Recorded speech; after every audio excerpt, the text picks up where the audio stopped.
बिस्मिल्लाहिर्रहमानिर्रहीम। अस्सलाम वालेकुम। उम्मीद करती हूँ कि आप सब अपने घरों में खैर आफियत से होंगे। कल हमने आपको निहारी की रेसिपी दी थी, लाहौरी निहारी के नाम से, और उम्मीद करती हूँ कि आपको पसंद आई होगी। आप लोगों ने जितना कमेंट में हमारे साथ प्यार का इजहार किया उसके लिए बहुत शुक्रिया।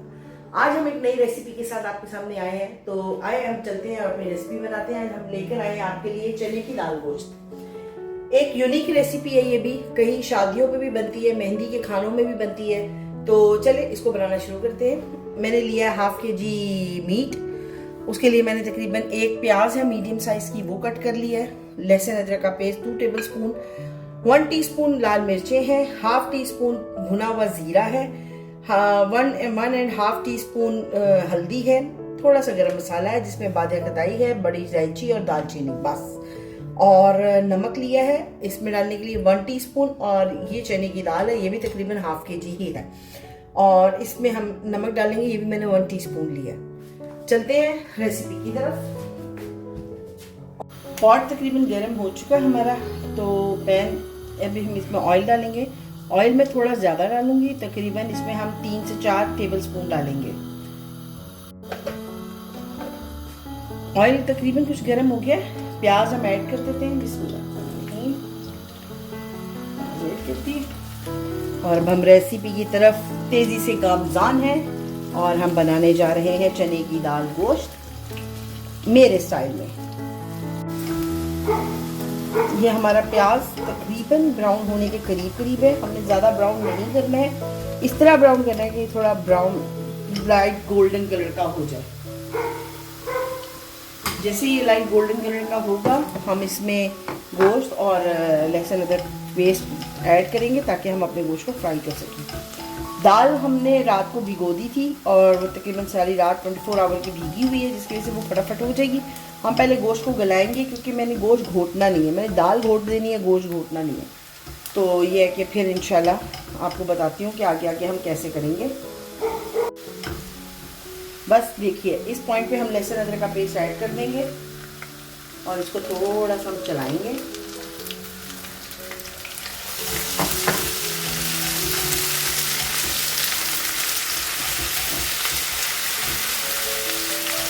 और इसके साथ साथ हम अब अपना गोश्त भी ऐड कर देंगे।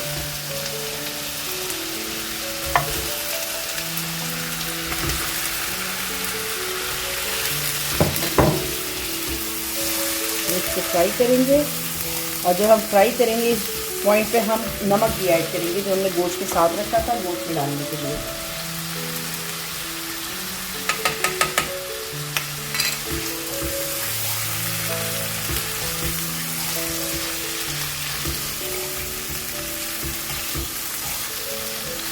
और हम आपको इंशाल्लाह बड़ी जल्दी रोम की सैर कराने जाएंगे। अभी तो मैं आपको उस पॉइंट पे लेकर जाऊंगी जो पॉइंट मुझे पसंद है। तो कमेंट बॉक्स में आप लोग मुझे ज़रूर बताइएगा कि आप रोम का कौन सा पॉइंट देखना ज़्यादा पसंद करेंगे, फिर हम नेक्स्ट टूर उधर का रखेंगे। रोम एक हिस्टोरिकल सिटी है। रोम में वेटिकन है, जो दुनिया में सबसे छोटा कंट्री माना जाता है। आपको इंशाल्लाह उसकी भी सैर करवाएंगे। और रोम में बेतहाशा टूरिस्ट आते हैं, हज़ारों की तादाद में हर रोज़ आते हैं, और अब जून जुलाई की छुट्टियाँ शुरू हो गई हैं, जिसकी वजह से टूरिस्ट की तादाद बढ़ गई है। तो इंशाल्लाह संडे या मंडे को हम आपको लेके चलेंगे, क्योंकि मंडे को यहाँ पे छुट्टी है और उस दिन मेरे काम पर नहीं जाना। तो इंशाल्लाह संडे या मंडे को हम आपको रोम दिखाने लेके चलेंगे। गोश्त हमारा फ्राई हो गया है। अब इसमें हम ये गर्म मसाला डालेंगे। मैंने एक तेज़ पत्ता भी लिया है, जो मैं उस टाइम आपको बताना भूल गई थी। और इसमें हम थोड़ा सा इसको मिक्स कर लें, गर्म मसाले को गर्म गोश्त के साथ, ताकि इसकी खुशबू आनी शुरू हो जाए। और बस हम इस पॉइंट पे फिर अपना मसाला सारा डाल देंगे।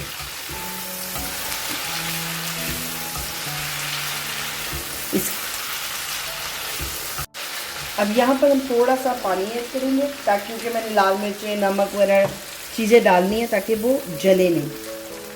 ये हमने डाल दी लाल मिर्च पीसी हुई, ये ज़ीरा और ये हल्दी, बस। इसके अलावा हमने इसमें कुछ भी नहीं डालना, और मसाले को हमने भूनना है।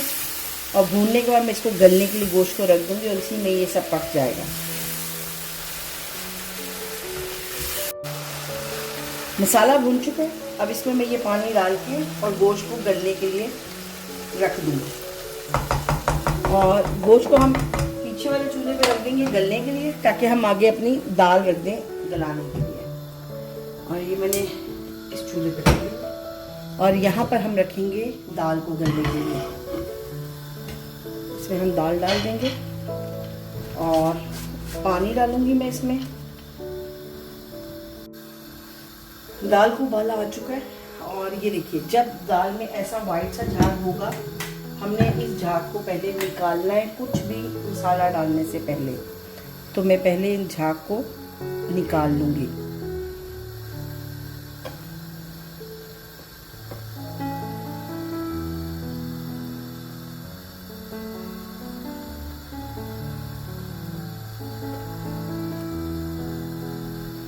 ये देखिए, सब झाग निकल जाएगा।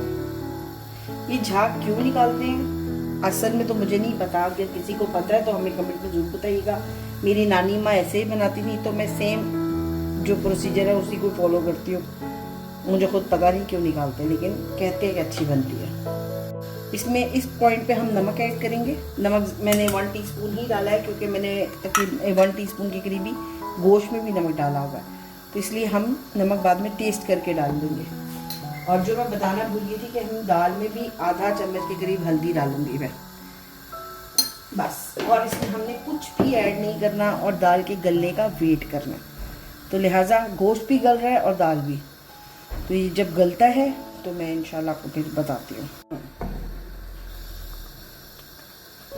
दाल गोश्त हमारा देखिए रेडी हो चुका है और दाल का बस हमने अब घोटना है। और इसको मैंने चम्मच से घोट लूँगी, ग्राइंडर से नहीं घोटना, क्योंकि मैंने दाल को बिल्कुल वो नहीं करना, बिल्कुल नहीं घोटना, थोड़ा थोड़ा सा घोटना है। थोड़ा दाल रखनी है, फिर वो इस तरह ज़्यादा अच्छा चने की दाल गोश्त बनेगा।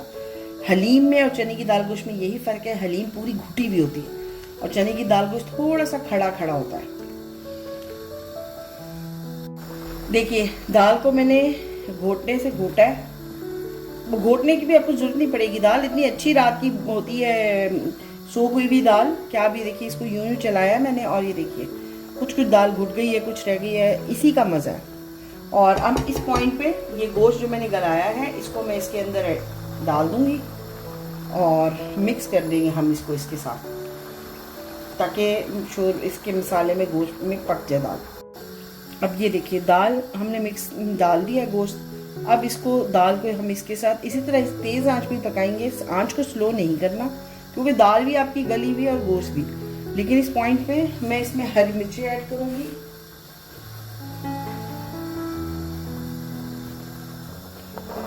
और जितना भी धनिया आपने दाल के लिए काटा है, दाल में थोड़ा ज़्यादा धनिया डलता है, तो उसमें से थोड़ा सा धनिया भी हम इसमें ऐड कर देंगे।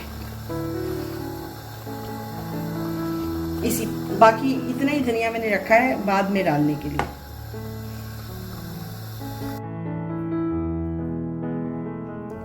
ये हमारी फाइनल लुक है चने की दाल गोश्त की। दाल गोश्त रेडी हो गया और बस उम्मीद करती हूँ कि आपको हमारी ये रेसिपी पसंद आई होगी। आप इसको अपने घर में बनाइए, सब रिश्तेदारों के साथ मिलके खाइए, आपको बहुत टेस्ट आएगा। आप इसको उबले हुए चावलों के साथ, रोटी, नान के साथ भी खा सकते हैं। अपने कमेंट्स का इजहार जरूर करिएगा, हमें आपके कमेंट्स का वेट रहता है, ताकि हमारी उससे हौसला अफजाई होती है। हमारे चैनल को सब्सक्राइब कर ले, बेल आइकन को प्रेस कर दे, ताकि हमारी आने वाली तमाम वीडियोस आप तक पहुंच सके। अपना बहुत ख्याल रखिएगा, हमें अपनी दुआओं में याद रखिएगा। बहुत शुक्रिया। अल्लाह हाफिज।